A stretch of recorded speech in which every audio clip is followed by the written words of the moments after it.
Bonjour chers élèves, en fait c'est Monsieur Ndiom, professeur de français. Aujourd'hui je suis là pour vous présenter un travail concernant un exercice littéraire. Comment se fait un exercice littéraire? Maintenant, il faut comprendre d'abord que les exercices littéraires, il y en a plusieurs. Aujourd'hui on va s'intéresser à la dissertation.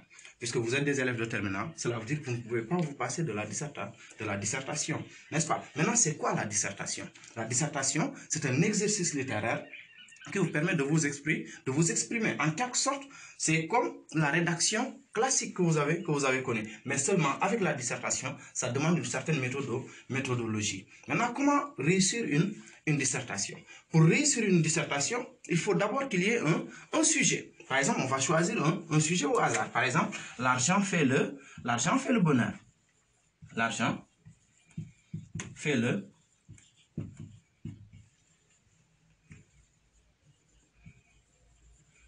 bonheur.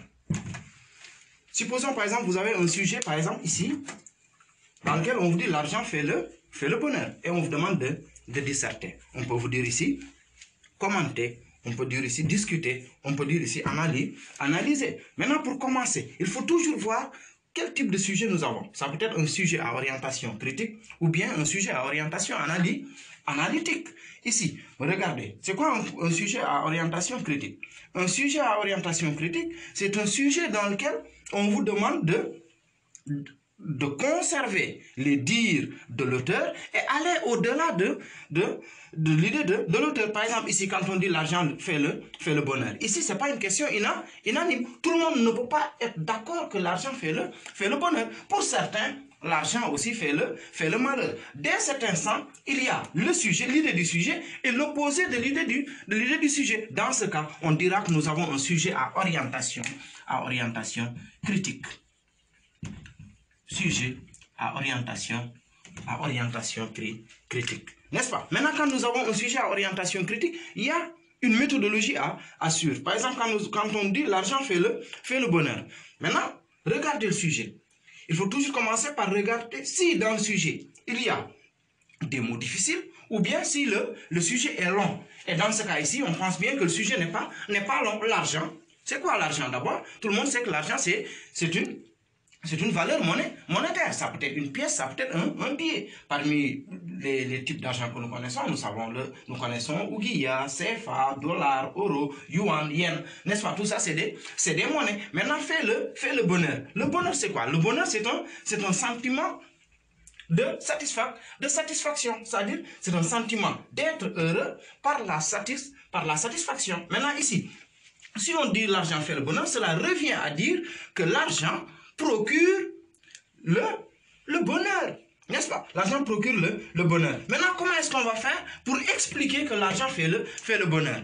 N'est-ce pas? Maintenant, pour expliquer que l'argent fait le bonheur, il y a une partie qu'on va prendre. Dans ce cas, on va soutenir la thèse du sujet.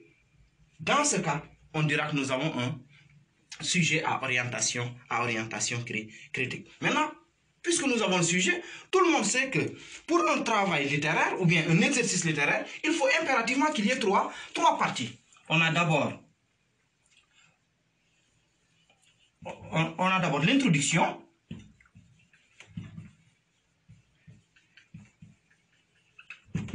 Ensuite, le développement.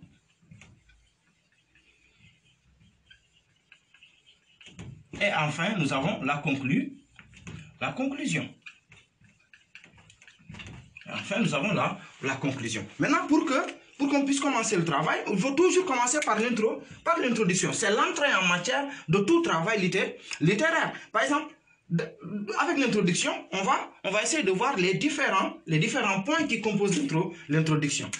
Par exemple, ici, quand nous avons l'introduction, nous sommes obligés de faire sortir les différentes parties d'une introduction. Et pour une introduction, il faut impérativement qu'il y ait d'abord qu'on amène le sujet, c'est-à-dire amener le sujet.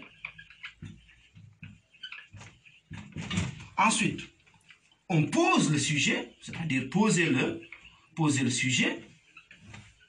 Et à la fin, on annonce le plan, annoncer le plan. Maintenant, on va expliquer dans les détails comment est-ce qu'on amène un sujet, comment est-ce qu'on pose un sujet et enfin comment est-ce qu'on annonce le plan. Maintenant, pour amener le sujet, on peut s'en prendre sous plusieurs manières. Par exemple, pour amener le sujet, dans ce cas, on va essayer d'aller dans un contexte. Ça veut dire le contexte peut être un contexte historique, ça peut être un contexte général, ça peut aussi être un contexte d'actualité. Par exemple, quand on dit l'argent fait le bonheur, ça, c'est l'histoire, ou bien c'est une actualité, ou bien c'est un fait. N'est-ce pas? Quand on dit que l'argent fait le bonheur, l'argent, ça a toujours existé. Ça existe aujourd'hui. Est-ce que ça va exister après? On n'en sait rien. Là, c'est une interrogation. Mais puisqu'il y en avait avant nous, c'est-à-dire un siècle avant nous, probablement un siècle après nous, donc on peut dire que c'est un sujet général. Et bon, c'est la rémunération de tout le monde. Quand vous êtes à l'école, qu'est-ce que vous cherchez? Vous cherchez d'abord de l'argent parce que le travail, d'accord, on s'acquiert de la connaissance. Maintenant, on utilise de cette connaissance pour avoir soit une renommée, mais tout ça avec une rémunération. Maintenant, quand on dit amener le sujet. Dans ce cas ici, par exemple, si on veut amener le sujet, maintenant, est-ce que l'argent, depuis que le monde est monde, est-ce que l'homme a toujours connu l'argent? Avant, il n'y avait pas d'argent. Il y avait ce qu'on appelait le troc. L'échange se faisait avec le troc. Le troc qui consiste à faire des échanges sans l'argent, c'est-à-dire sans la monnaie, sans la monnaie. N'est-ce pas? Par exemple, nous sommes dans le même village. Nous avons, par exemple, moi je suis éleveur.